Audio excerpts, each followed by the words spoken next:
आप लोग आगे बनाए थे कुछ 48 बोलो। गिवन गिवन क्या क्या है उसमें? इफ तो गिवन ही हो गया। अच्छा हाँ, तो ये तो करें, गिवन है प्रोबेबिलिटी ऑफ ए ना, पी ए को पढ़े क्या, प्रोबेबिलिटी ऑफ ए है ना। कितना गिवन है? 2 और 2 PB इक्वल टू 3 PC। ये वाला ना, हाँ ये सवाल है, ये सवाल बहुत आसान है। PB का वैल्यू पूछता है तो है ना, PB इक्वल टू व्हाट, यही ना।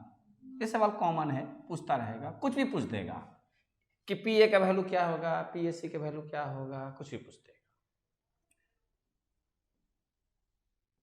तो आसान क्या है कि हमको निकालना क्या है, PB। तो पहले हम जानते हैं since PA plus PB plus PC equal to 1 होता है एग्जॉस्टिव। जितने भी प्रोबेबिलिटी हैं, जितने भी गिवन प्रोबेबिलिटी हैं, उन सभी को जोड़ेंगे, सभी को, तो हमेशा 1 आना चाहिए। इसलिए कभी कभी क्या कर देगा ना कि ए का दे देगा, बी का वैल्यू दे देगा और सी का वैल्यू दे देगा और कहेगा कि क्या ये पॉसिबल है या नहीं, तो सबको जोड़ देंगे। अगर एक से ज़्यादा या एक से कम हो जाएगा तो नहीं है, समझ रहे हैं। अगर दो को प्रोबेबिलिटी अलग अलग दिया हुआ है तो सीधे कहेंगे पॉसिबल है या नहीं, या एक दे देगा, एक कम्प्लीमेंट दे देगा और कहेगा कि क्या ये पॉसिबल है कि नहीं। माने जो एग्जॉस्टिव होती है, एग्जॉस्टिव मतलब क्या होता है कि जितने भी गिवन प्रोबेबिलिटीज हैं उन सभी को सम अप करेंगे तो 1 हो जाएगा। तो अब यहाँ पर देख निशा कि हमको किस में लाना है, PB में। तो अब देखिए, अब PA इक्वल टू 2PB है, इसलिए PA इक्वल टू कितना लिखेंगे, ए की जगह पर अब कितना लिखेंगे, 2PB लिख सकते हैं। तो यहां पर क्या हो जाएगा, 2PB। इसको नहीं छेड़ेंगे, इसको नहीं छेड़ेंगे क्योंकि हमको तो B में ना बदलना है, इसको नहीं छेड़ेंगे। अब फिर उसके बाद क्या करेंगे, C को, तो अब C को B में बदलना है, C को B में बदलना है। तो अब अगर हम यहां से C, तो 3 को उठा के इसके नीचे लाएंगे तो 2/3 हो जाएगा। हम अब देख, A को हम B में बदल दिया, अब देख C को हमको B में बदलेंगे तब ना ये सब B हो जाएगा, तो सबके विवाह हो जाएगा। तो अब क्या करेंगे, ये 3 को उठा के कहां लेकर आएंगे, इसके नीचे। तो यहां PC केवल बच जाएगा अकेला, तो 2/3 PB लिख दें, C बदले। बोले कि किरण, अरे देख हम ये होता है ना PA plus PB plus PC equal to 1, हमसे पूछ रहा है PB, तो PB पूछ रहा है तो क्या करेंगे, हम A को B में बदल देंगे। तो चूंकि PA इक्वल तो 2PB है तो ये 2PB हो गया, B अपने जगह। अब C को भी B में बदल सकते हैं, तो कितना लिख सकते हैं, तो 2/3 PB इक्वल टू 1। अब PB निकल गया सबका। अगर ये लेते हैं PB, अगर कॉमन निकाल लेते हैं तो क्या हो जाएगा, यहाँ 2 + 1 + 2/3 इक्वल टू 1। तो कितना हो जाएगा, 3 दूनी 6 और 3 9, 2 11 हो जाएगा। कैसे 11 हो जाएगा, देख इसमें नहीं ना है एलसीएम, तो ऐसा कर 3 से इसका मल्टीप्लाई हो जाएगा तो कितना हो गया 6।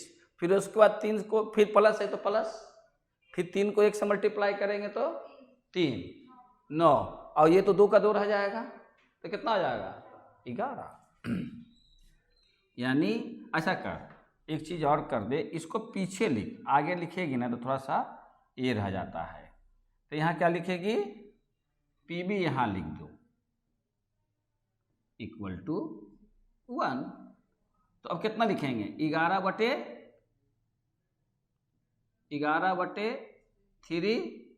PB इक्वल टू 1 और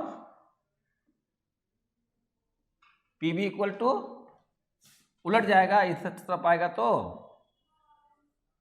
3/11 हो जाएगा। ये आंसर हो गया, आई बात समझ में आ गया है ना। तो अब अगर मान ले ए में कहता कि PA का वैल्यू निकालना है, तो अगर देखो इसी सवाल पर हम आगे काम करते हैं, क्या कि इस तरह की कुछ जरूरी नहीं ना कि PA भी पूछे। यहां से अगर PA का वैल्यू निकालना होता तो क्या रिजल्ट आता बोलो। अगर हम यहाँ पे PA का वैल्यू निकालते हैं है ना, ये एडिशनल है तो बोल, तो पहले तो हम फार्मूला लिख देते हैं। क्या फार्मूला लिखते हैं PA प्लस, अरे पगली, अरे पागल, पहले क्या करेंगे, पहले तो ये जो इतना इक्वल टू 1 लेकर आएंगे ना, नहीं तो फिर बैठाओगे कहाँ। इस सवाल यही है, PA का वैल्यू तो ओनली केवल PA इक्वल टू कितना, PA इक्वल टू कितना लिखोगी। जैसे अभी PB इक्वल टू 3/11 लिखी तो PA इक्वल टू कितना लिखेगी। अरे किरण, PB इक्वल टू 3/11 आया, आंसर मिल गया। तो PA इक्वल टू कितना हो जाएगा, इंटू आपका जो है 3/11 होगा, नहीं 6/11 होगा। अच्छा PC कितना होगा, PB कितना निकला 3/11, तो यहां पर 3/11 बैठा, फिर ये 3 को इधर लेके चला तो 3 3 कट जाएगा तो 2/11 हो जाएगा, नहीं होगा। PB का वैल्यू मिल गया, PB का वैल्यू कितना आ गया 3/11। ये रिजल्ट हम लोग फाइंड आउट किया था। अब अगर कहेगा कि अब इससे PA का वैल्यू निकालो, तो PA इक्वल टू क्या दिया हुआ है 2PB, तो क्या हो जाएगा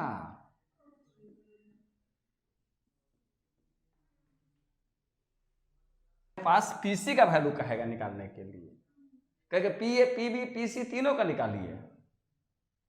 खाली PB पूछ दिया, तीनों का कहे निकालने के लिए, तो किसी एक का निकाल लेंगे, बाकी दोनों का तो आंसर मिल जाएगा।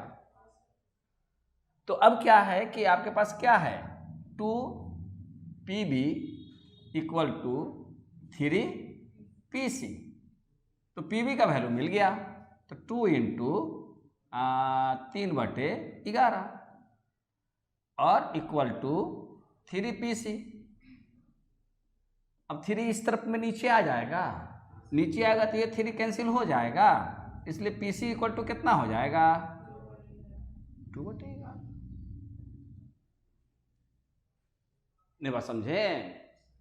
अच्छा अब हम अगर ऐसे नहीं निकालते हैं, हम फार्मूला से ही निकालते हैं। इस बार हम लोग A फाइंड आउट करते हैं। इस बार हम लोग अगर मान लिया आपको परीक्षा में PA नहीं कहा, PC कह दिया, तब तो फंसे रहिएगा।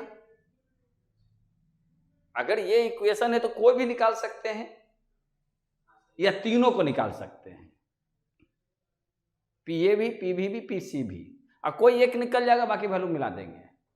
अगर A निकल जाएगा तो C निकाल लेंगे, है ना। तो आइए हम लोग PA निकालते हैं, इसको भी रहने देते हैं स्क्रीन को समझने के लिए। अब जो है यहाँ क्या लिखेंगे कि हमको अब A को स्टे करना है। तो अब देखिए इसमें हम लोग को A को रखना है, तो A को अपने जगह पर रहने देंगे। अच्छा अब बोल PA इक्वल टू 2PB, इसलिए पी बी इक्वल टू, बोल, अरे यहां पर है ना P equal to 2 P B, तो पी बी इक्वल टू क्या होगा, इसको 2 को हटा देंगे तो 2 इधर होगा तो इधर आ जाएगा तो नीचे हो जाएगा ना, तो क्या हो जाएगा 1/2 पी बी पी ए फिर प्लस, अब पी सी और पी ए के बीच में रिलेशन बनाएंगे 1/3 पी ए हो जाएगा इक्वल टू 1, तो एलसीएम कितना हो जाएगा 6 और यहाँ हो जाएगा 6 प्लस 3 प्लस लिख देंगे इक्वल टू 1, ऐसे भी लिख सकती है। कैगो तरीका से तो बतला लिए कॉमन निकालना, ये 6 3 9 2 11 यानी 6/11 हो गया, उसमें आया था पी ए इक्वल टू 6/11, तब यहाँ पर देयरफॉर पी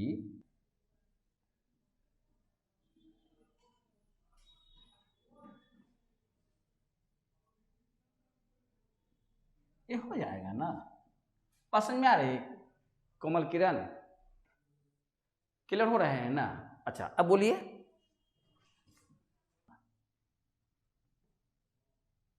बोलो क्या गिवन है उसमें, P A equal to A और P B equal to B, P A देखिए उसी ढंग का सवाल भी है देखिए इसको कैसे बैठाएंगे, P A equal to A P B equal to B, और क्या है P A intersection B, P A intersection B, हाँ सी, हाँ A complement intersection B complement, इसी तरह की बात कर रहे हैं। इस तरह के भी कई सवाल होंगे तो इसका एक पूरा सेटे होगी किताब में, एसएनडे में है। अब देखिए इक्वल टू व्हाट, अब देख A intersection A complement intersection B complement है, तो होगा since P A complement intersection B complement equal to P A union B complement, De Morgan's law, set theory में डी मॉर्गन्स लॉ था ना, और ये अगर यूनियन रहता तो इंटरसेक्शन हो जाता। अच्छा देखिए अब यहाँ पर क्या है, कंप्लीमेंट को हटाना है, तो कंप्लीमेंट को कैसे हटाएंगे Chandan, 1 minus P A union B, है ना, ए यूनियन बी। अब ए यूनियन बी का फॉर्मूला है, क्या है, P A plus P B plus minus P A intersection B. देखिए यही तो दे दिया, वहाँ 3 को तो पहले ही इंफॉर्मेशन दे दिया है, खाली आपको वैल्यू को पुट करना था, इतना हो गया फॉर्मूला बेस्ड। अब वैल्यू को अगर हम पुट करते हैं, इसको अलग पढ़ने में ही जाते हैं, क्या हो जाएगा, वैल्यू बैठाएंगे तो इक्वल टू 1 हो जाएगा माइनस अंडर ब्रैकेट हो जाएगा ए प्लस बी माइनस सी हो जाएगा, है ना। फिर अब माइनस से इसको ओपन करेंगे ब्रैकेट को, तो 1 माइनस ए माइनस बी प्लस सी हो जाएगा। आई बात समझ में, है ना, ये बातें होती हैं, ये इधर और का कंसेप्ट होगा तब उसमें देगा। अब देखो इसी सवाल से हम कुछ और सवाल बनाते हैं, इसी सवाल से हम कुछ सवाल और बनाते हैं, कंप्लीमेंट निकालना। अगर आपको दे दे, अगर आपको दे दे कि ये निकालने के लिए ए इंटरसेक्शन बी कंप्लीमेंट, है ना, तो देखिए इसका फॉर्मूला क्या होगा, हम शायद लिखवाए होंगे इसका formula, P A intersection B complement equal to होता है P A minus P A intersection B. हमने बताया होगा कि जिस पर कंप्लीमेंट नहीं होता है दो में से एक में, तो जिसके ऊपर नहीं था उसमें से इंटरसेक्शन घट जाएगा। तो पी ए का वैल्यू यहां से ले लेंगे, यानी कि ए माइनस सी हो जाएगा, है ना। तो अच्छा, उसी ढंग से ये कंप्लीमेंट इंटरसेक्शन बी होता तो क्या हो जाएगा,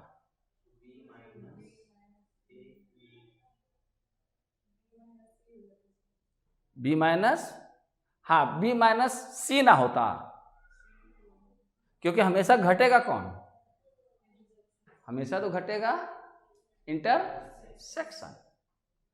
बात समझ में आ रहे हैं ना। अगर दोनों पर हो जाता तो सी कॉमन निकल जाता और इंटरसेक्शन यूनियन में बदल जाता, जो कि आपने इसके पहले सवाल बनाया नहीं, पहले तो है ना बनाए। अगर यहाँ पर ये जो है आपका, यहाँ पे जो है आपका ये रहता कि आपका ये रहता यूनियन हो जाता, तो इसका फॉर्मूला इतना, इसका क्या होता रिजल्ट, ए इंटरसेक्शन बी का कंप्लीमेंट का होल कंप्लीमेंट, तो इसका फार्मूला रिजल्ट कितना आता, अरे वहां नहीं लिखा हुआ, यहाँ देखो ना। हाँ कैसे, one minus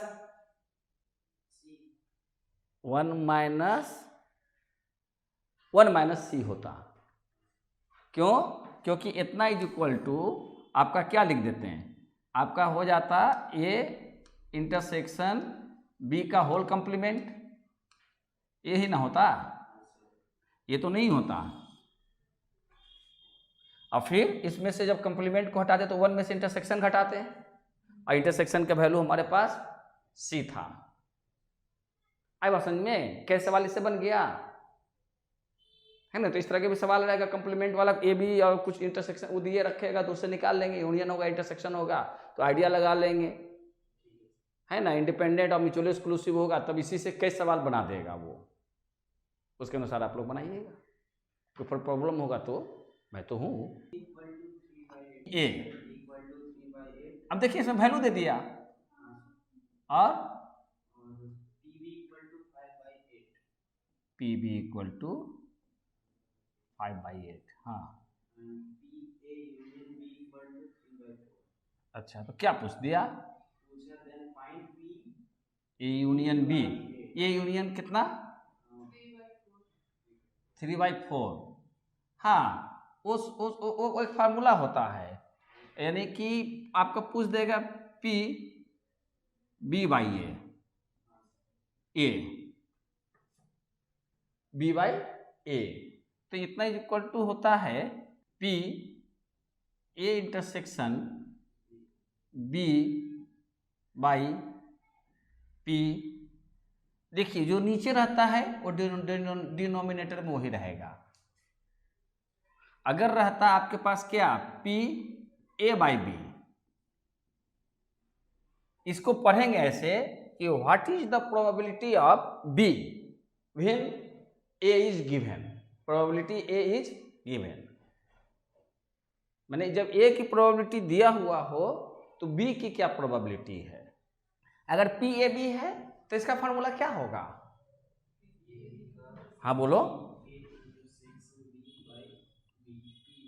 P A intersection B divided P B. देखो परीक्षा में आपका कौन सा जो है फॉर्मूला है इसका अटैचमेंट देगा, एक नंबर रहेगा उसमें और एमसीक्यू में, समझ रहे हैं कि कौन सही है। यानी इससे आपका फॉर्मूला क्या बनेगा, निशा बनेगा यहाँ पर, इससे ये बनेगा P A into P B by A equal P A intersection B. बात समझ में आ रहे हैं, ये फार्मूला बना ए इंटरसेक्शन बी। उसी ढंग से आपका क्या बनेगा P B into P A by B equal to P A intersection B, दोनों में ए इंटरसेक्शन बी होगा कि since P A union B equal क्या होता है, P A plus P B minus P A intersection B. अच्छा, अगर हम लोग इतना होशियार हो ही गए तो क्यों ना हम लोग इसको डायरेक्ट क्यों ना लिख दें,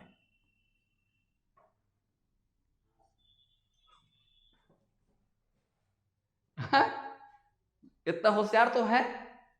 हमको क्या निकालना था, पी ए इंटरसेक्शन बी ना, क्योंकि यहां पी ए इंटरसेक्शन बी ना लगेगा तो फार्मूला हम लोग यूनियन में पढ़ते हैं, तो हम इसको क्या इस ढंग से लिख सकते हैं कि नहीं, क्योंकि यहां पर ए यूनियन बी आएगा। फार्मूला जानती है ना, A union B equal to P A P B minus P A intersection B. तो अब देखिए पी ए का वैल्यू कितना, 3/8। तो देखिए इतना सारा मैथ बना है तब ये सब समझ में बातें आ रही है कि इसको कहाँ से उलट पुलट कर दें तो एक ही स्टेप में बन जाएगा। 3/8 प्लस 5/8, ये तो 1 हो गया, 5 और 3 8/8, 1 हो गया, और माइनस 3/4 यानी कितना हो जाएगा, इसका रिजल्ट 1/4 हो जाएगा। अरे ऐसे भी तुम करने तो ऐसे भी तुम एलसीएम लोगी तो कितना होगा, 8 होगा ना, तो कितना आ जाएगा 3 + 5 माइनस 6, तो 2/8, तो 1/4 ना हुआ।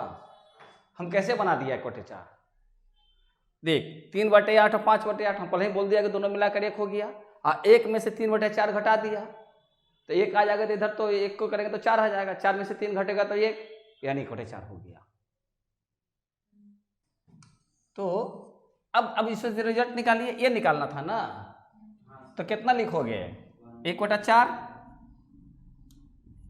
1/4 लिखोगे ना फार्मूला के मुताबिक, और डिवाइड कितना से, 3/8। देख तो कितना हो जाएगा, आंसर है 2/3 हो गया। अब तो सब हो जाएगा, 2/3 है ना, समझिए बात आई कैसे बना, बोलो कि अब इसको और बनाने की जरूरत है आगे, तो जो भी कहेगा b/a b यूनियन तो यहाँ पर हम लोग निकाल ही लिए, इंटरसेक्शन तो निकाल ही लिए है ना। अब कभी कभी क्या कर देगा कि आपको ए दे देगा, इसका वैल्यू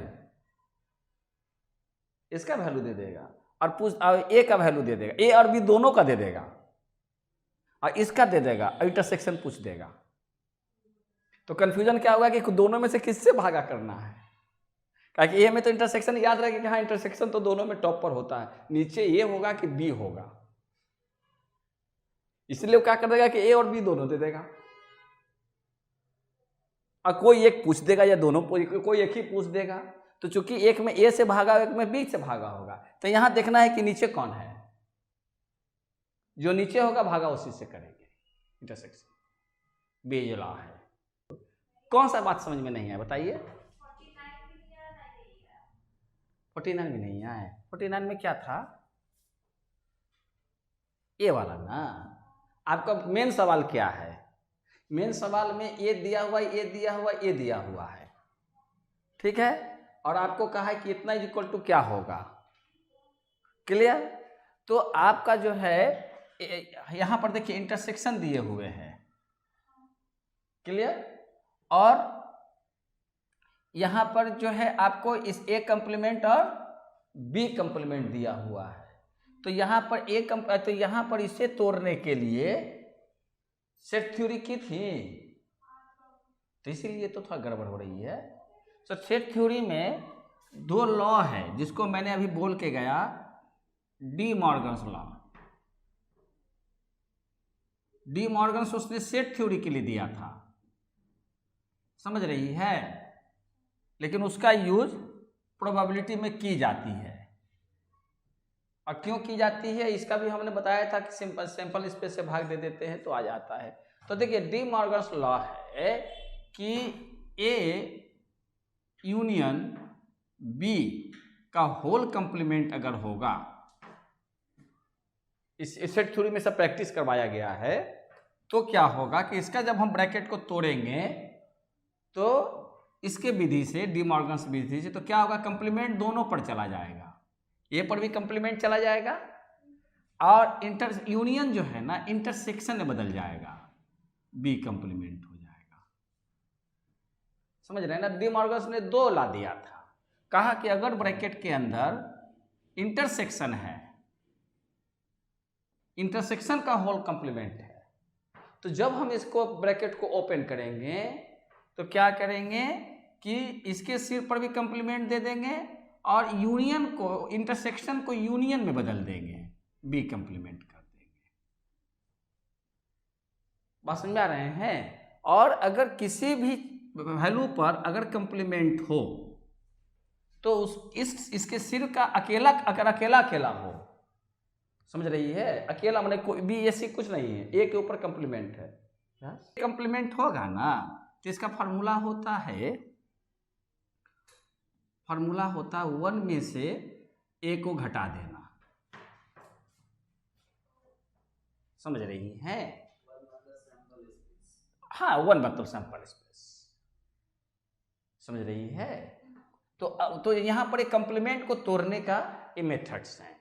तो जो हम यहां पर भी आपको कंप्लीमेंट तोड़ने का एक और चीज बतलाए, वो मिटा दिया कि छोड़ दिया?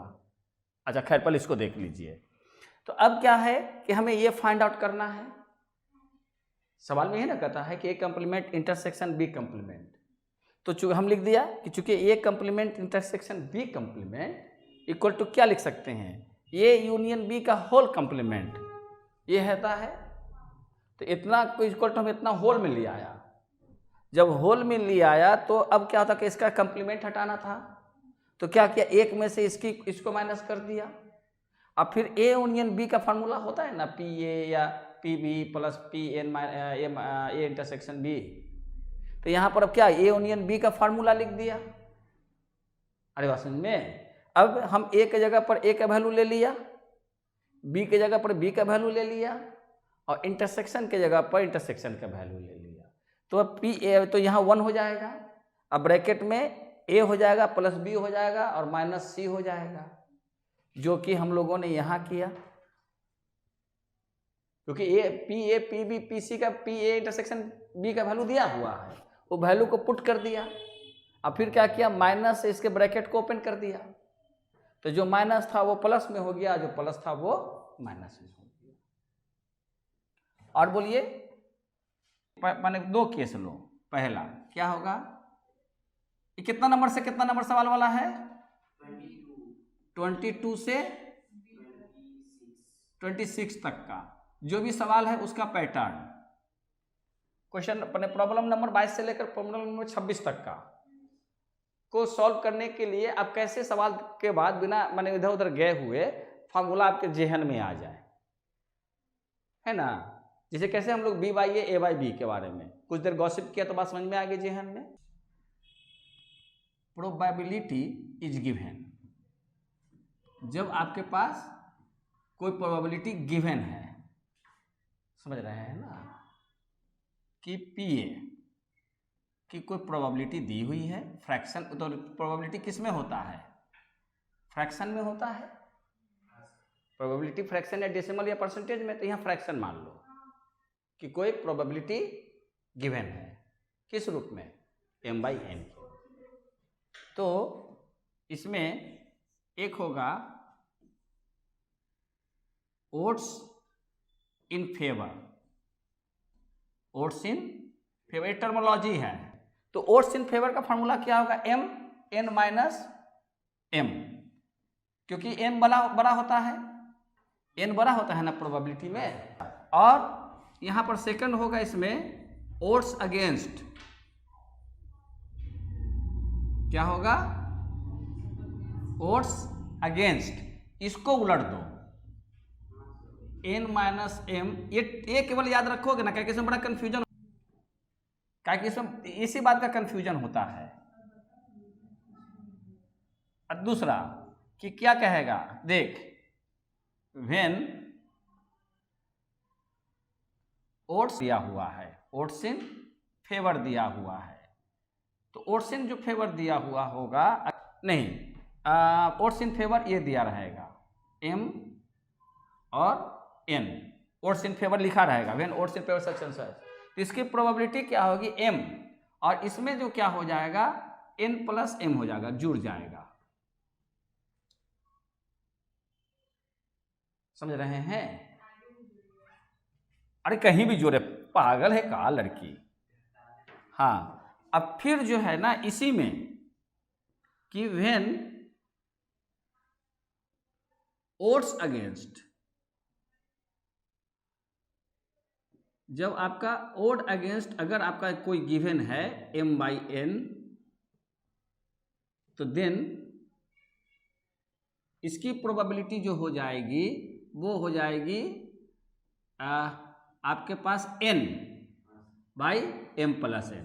हाँ बस यही एगो याद रखना, ये सब सवाल ये 22 से 26 तक केवल इसी पर बन जाएगा टोटल।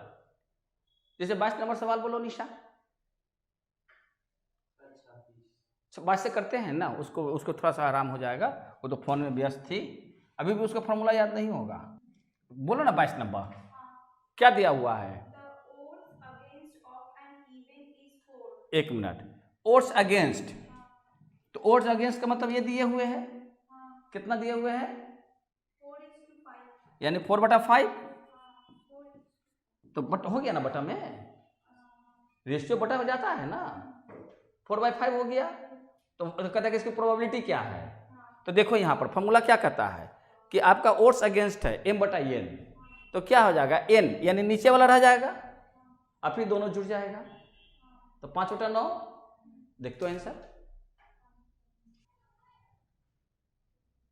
आई बात समझ में? क्लियर हो गई ना बातें? अगला सवाल ले, बैक टू बैक करा देते हैं। 23। हाँ 23, हम ये बनाने नहीं जा रहे हैं, आइडिया क्लियर हो गया ना, क्लियर होगी बातें। अच्छा उसके बाद बोल,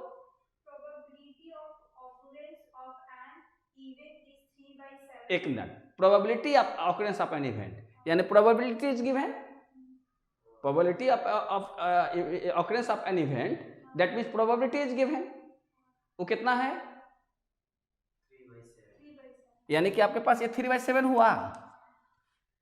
अब क्या पूछता है, फाइंड द रेशियो, हाँ क्या, odds against and odds in favour of the event. अच्छा ओड्स अगेंस्ट, पहले कहता है कि किसका रेशियो पूछना है, odds against divided by odds in favour, ये ना होगा, 1 दिया है ओड्स अगेंस्ट और 2 दिया है ओड्स इन फेवर, हाँ 2 को निकालना है। तो अब आपका प्रोबेबिलिटी इज गिवन, तो ओड्स इन फेवर क्या होगा m, n-m, तो m कितना है 3, n कितना है, तो 7 में से 3 घट जाए कितना, तो 3 बटा कितना, आंसर देख, उलट के देखना, फिर ओड्स अगेंस्ट क्या कहता है, उसी को उलट देना था ना, तो 3/4 था तो कितना हो जाएगा,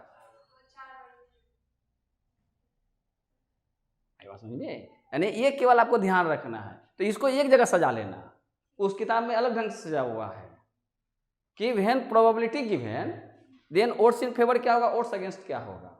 अब जब ओड्स इन फेवर दिया हो तो प्रोबेबिलिटी क्या होगा, और फिर एक तीसरा होगा कि व्हेन ओड्स अगेंस्ट है, तो इसको याद करना आसान है, m/n है ना, तो इसको m रहने देंगे, ओड्स इन फेवर का, इस दोनों को जोड़ देंगे, और पहले ओड्स इन फेवर हमेशा इस वन पर रखो, तब ओड्स अगेंस्ट में जाओ, इसलिए हम हमेशा ओड्स इन फेवर पहले रखते हैं, क्योंकि हर चीज़ को मैंने क्या कहा, उंगली पर गिनो, उंगली पर सीक्वेंस बनाओ, अगर उंगली पर अगर पढ़ाई होगी तो कभी नहीं भूलोगे। 24, हाँ तो देखो ये हो गया ना ओड्स इन फेवर का, तो कितना होगा 7:4, और तो प्रोबेबिलिटी पूछेगा और क्या पूछेगा, तो प्रोबेबिलिटी कितना हो जाएगा, ओड्स इन फेवर दिया हुआ है तो उसकी प्रोबेबिलिटी कितनी हो जाएगी, 7/11। और कितना नंबर? फिर 25 बोले थे लड़की को। अरे बोला ना लड़की।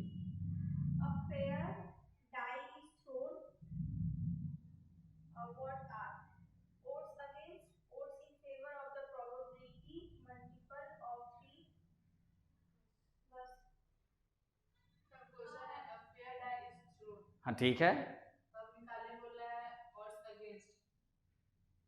किस मल्टीपल ऑफ 3 का ना?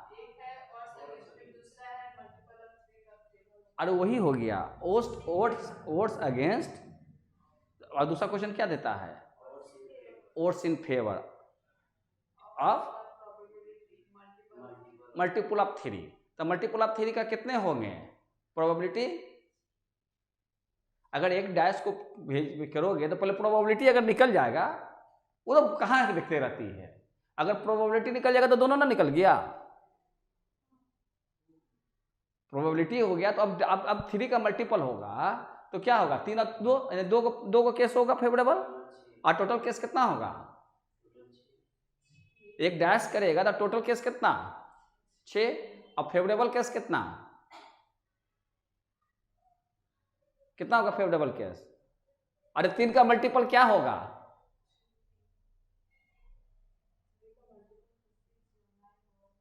तो 3 का मल्टीपल 3 नहीं होगा, तो एक से लेकर 6 के डैश में क्या होगा उसका फेवरेबल केस बनेगा?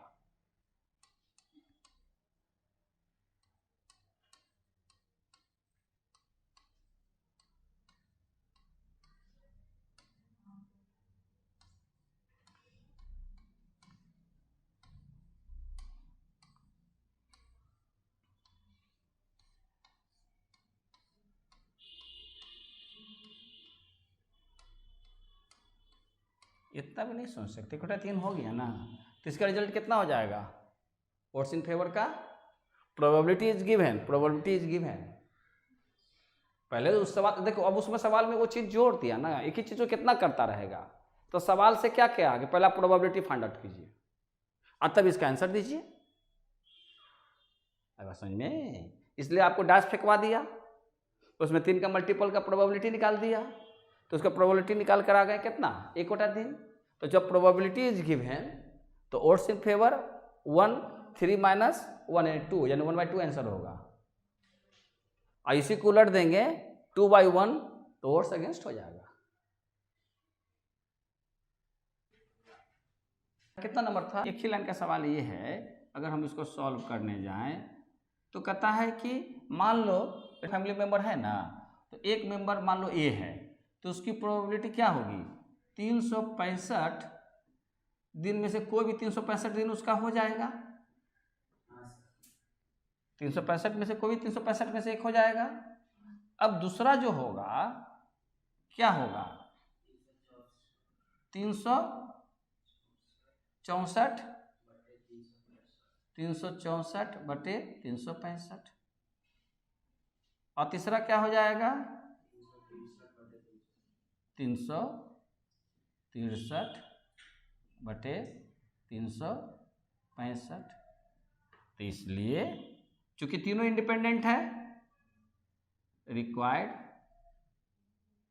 Probability PA into PB into PC, यानी 1 इंटू 364 बटे 365 इंटू 363 बटे 365, यानी 364 इंटू 363 बटे 365 का होल स्क्वायर, है ना। अगर मान लिया कि 365 बाय 365 लगा तो यहाँ भी 365 लिख देगा और यहाँ क्यूब कर देगा, है ना। परीक्षा में दे सकता है, तो यह होगा। क्योंकि तीनों इंडिपेंडेंट है इसलिए इंटू हो गया। सवाल क्या कहता है कि एक परिवार में 3 बच्चे हैं, तीनों बर्थडे मनाएगा। लेकिन तीनों का बर्थडे एक ही दिन नहीं पड़े, तीनों का बर्थडे एक ही दिन नहीं पड़े, तो पहला बच्चा का क्या होगा, 365 में तो कोई एक दिन हो जाएगा, 365 में कोई भी 365वां में से कोई ना कोई हो जाएगा। लेकिन दूसरा का क्या होगा, चूंकि डिफरेंट डेट होनी चाहिए तो एक दिन तो घट जाएगा ना उस बच्चा के लिए। एक बच्चा के लिए घट जाएगा तो कितना हो जाएगा 364, और दूसरा के लिए कितना हो जाएगा 3, लेकिन भाग हमेशा कितना से होगा, यही आंसर हो गया। अब समझ में, हाँ तो देखिए 3 व्यक्ति हैं और तीनों की अलग अलग उम्र है, तीनों की अलग अलग उम्र है, और अगले 5 साल तक जिंदा रहने की उसकी अलग अलग प्रोबेबिलिटी दिया हुआ है। ठीक है, तो मान लेते हैं कि पहला व्यक्ति की जो प्रोबेबिलिटी है वो कितना है, 60 ईयर्स तो है ही, उसकी प्रोबेबिलिटी होगा 70%, 0.7, 70% का मतलब कितना हो जाएगा 0.7, ठीक है ना। फिर दूसरे की प्रोबेबिलिटी क्या है 40%, मतलब, और तीसरे की 0.2, ये तीनों की प्रोबेबिलिटी दिया हुआ है। अब कहता है कि अगले 5 साल तक में एटलीस्ट 2 जिंदा रहे, एटलीस्ट 2 जिंदा रहे, है ना। तो इसकी प्रोबेबिलिटी क्या है, मान लो कि उसकी प्रोबेबिलिटी px है ना। रिक्वायर्ड प्रोबेबिलिटी जो लिखते हैं ये हम px लिख कर ही करते हैं कि उस घटना का कि तीनों में से कम 2 जिंदा रहे, एटलीस्ट 2 है ना, तो उसकी प्रोबेबिलिटी x मानते हैं। तो px इक्वल टू, अब इसको सजाएंगे, 2 को जिंदा को रखना है कम से कम तो क्या हो जाएगा रे, प्रोबेबिलिटी ए को जिंदा रखो एंड बी को जिंदा रखो, सी को जिंदा नहीं रखो, मर गया, समझ में। और नहीं तो ए को जिंदा रखो, बी को मार दो, सी को जिंदा रखो, नहीं तो ए को मार दो, बी को जिंदा रखो और सी को जिंदा रखो, हो गया ना। और नहीं तो सभी को जिंदा रखो, एटलीस्ट ना कहता है, एटलीस्ट कहता है ना, तो एटलीस्ट का मतलब क्या हो जाएगा कि कम से कम 2, तीनों जिंदा रह सकता है, वो भी तो एक घटना है। तो अब देखिए, अब इसका कंप्लीमेंट को कैसे तोड़ेंगे, तो इसका कंप्लीमेंट को तोड़ेंगे P A intersection B minus P A intersection B intersection C, जिस पे नहीं रहेगा उसमें से पूरा घट जाएगा, जो उसमें कंप्लीमेंट उसमें भी कर रहे थे। ये 3 गो वाला है, वो 2 गो वाला था, और यूनियन किस में बदल जाएगा, इसको एक सेट मान लिया प्लस, फिर इसको तोड़ो तो क्या होगा P A intersection C minus P A intersection B intersection C, फिर इसको तोड़ो तो P B intersection C minus P A intersection B intersection C plus P A intersection B intersection C। अब इसका ब्रैकेट को ओपन करोगे तो आपको क्या हो जाएगा, P A intersection B plus P A intersection C हो जाएगा ना, plus P B intersection C minus एक से एक कट जाएगा तो 2 into P A intersection B intersection C हो जाएगा, क्योंकि आपका 3 को खुलेगा ना, एक यहाँ से माइनस, एक यहाँ से माइनस, एक से 3 माइनस हो जाएगा और एक प्लस है तो कैंसिल आउट हो जाएगा। चूंकि तीनों इंडिपेंडेंट है अतः इसका जो ब्रैकेट ओपन करेंगे तो क्या लिखेंगे, P A into P B. चूंकि तीनों जो है, तीनों इवेंट्स क्या है आपस में इंडिपेंडेंट है, तो इंडिपेंडेंट होने से इंटरसेक्शन क्या हो जाता है, इंटू में बदल जाता है ना। अरे 3 गुना है रे, 3 गुना है। अरे बात समझ में। अच्छा तो अब क्या होगा, अब इसको जब करेंगे चंदन तो क्या लिखेंगे, P A into P B plus P A into P C plus P B into P C minus 2 P A into P B, into में तो सब रह जाएगा, इंटू पी सी हो जाएगा ना। अच्छा अब इसका वैल्यू बैठा के आप लोग रिजल्ट ले लोगे, इसको देखना करके, क्योंकि ए बी सी का तो वैल्यू दिया हुआ है ना, तो इसको भर कर आप लोग करिएगा। पी ए का वैल्यू कितना दे रखा है, 7%, 70%, तो कितना हो जाएगा 0.7, अब बी का है 0.4, 40% है ना, प्लस ए कितना है 0.7 इंटू 0.6 का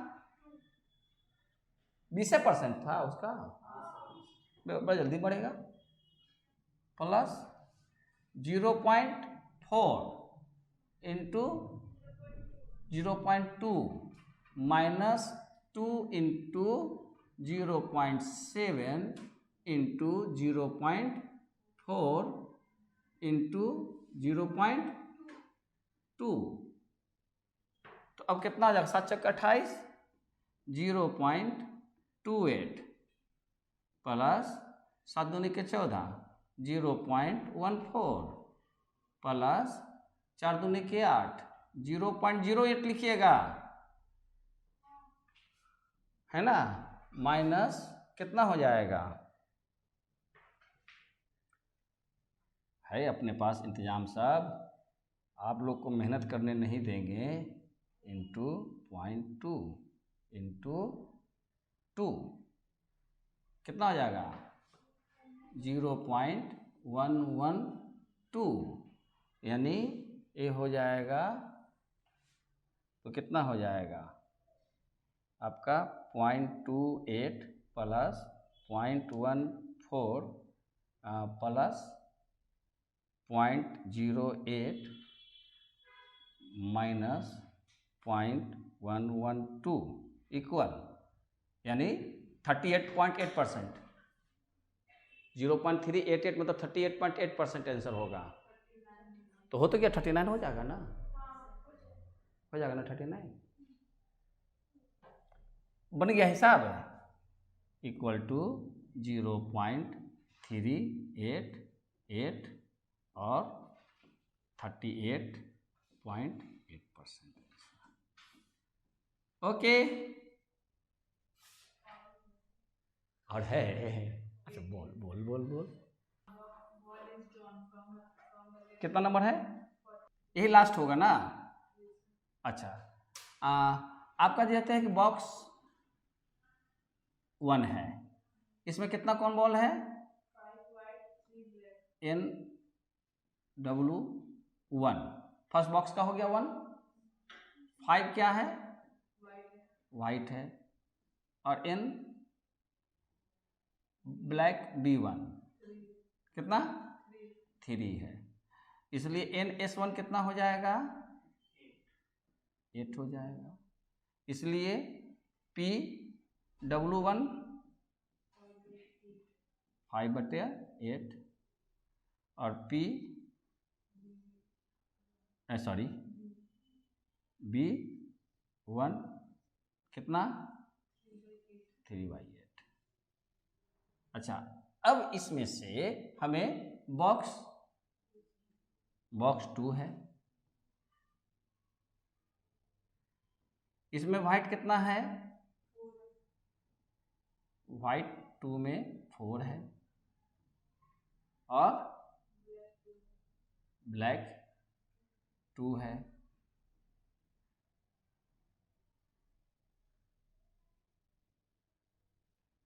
तो NS कितना हो गया 6, तो PB2W2 कितना हो गया 4/6 और PB2 कितना हो गया 2/6 और बस हो गया। अब आ जाइए रिक्वायर्ड प्रोबेबिलिटी, ये तो सबका अलग अलग निकाल दिया। अब क्या होता है कि दूसरे से जो निकला हुआ है वो क्या होगा, पहला से दूसरा निकला, हाँ, लेकिन हमको दूसरा से हमेशा व्हाइट ही निकलना है, हमको दूसरा से हमेशा व्हाइट निकलना है। तो क्या होगा, मान लो वो रिक्वायर्ड प्रोबेबिलिटी क्या है, x है, तो देखिए आपको प्रोबेबिलिटी निकालना है क्या, कि पहला से अगर व्हाइट निकला तो साथ साथ दूसरा से भी व्हाइट निकले,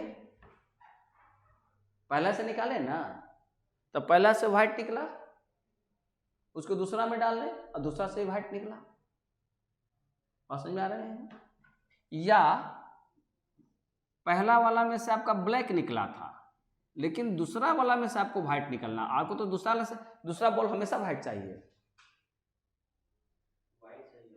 दूसरा बॉल तो हमेशा व्हाइट चाहिए, अरे बात समझ में। तो अब क्या होगा, यहाँ पे आपको प्रोबेबिलिटी अब किसका, व्हाइट का, वेन प्रोबेबिलिटी ऑफ फर्स्ट का गिवन,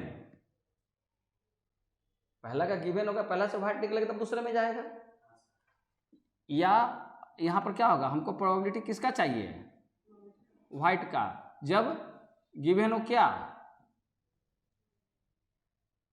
ये होगा। तो अब आगे नहीं उसकी बातें, अभी जो हम लोग पढ़ रहे थे बेज लॉ। अच्छा, तो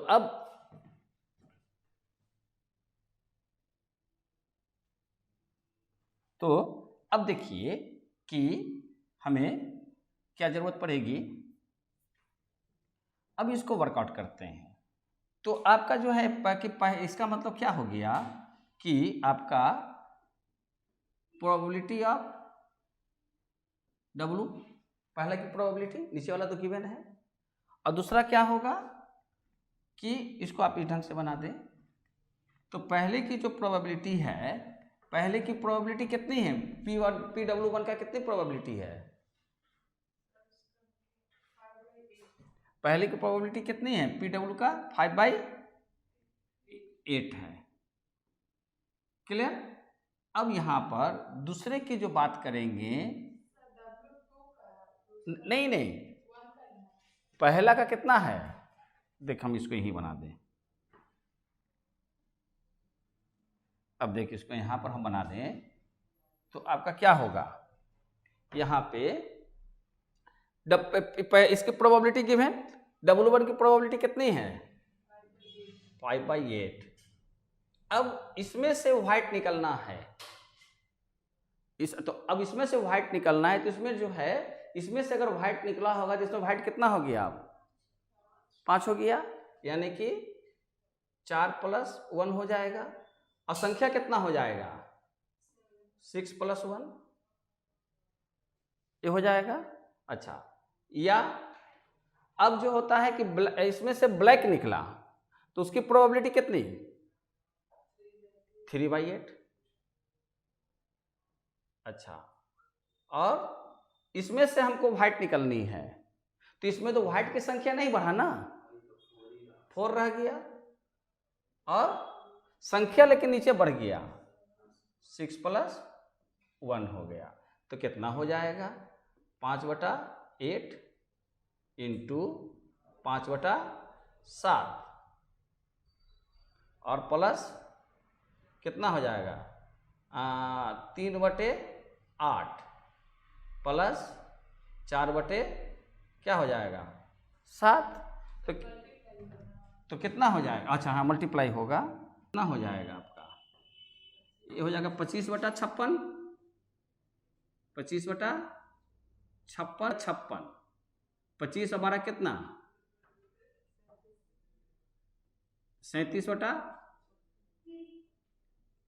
यही आंसर होगा। अगर डेसिमल में लेना है तो डेसिमल में ले लो,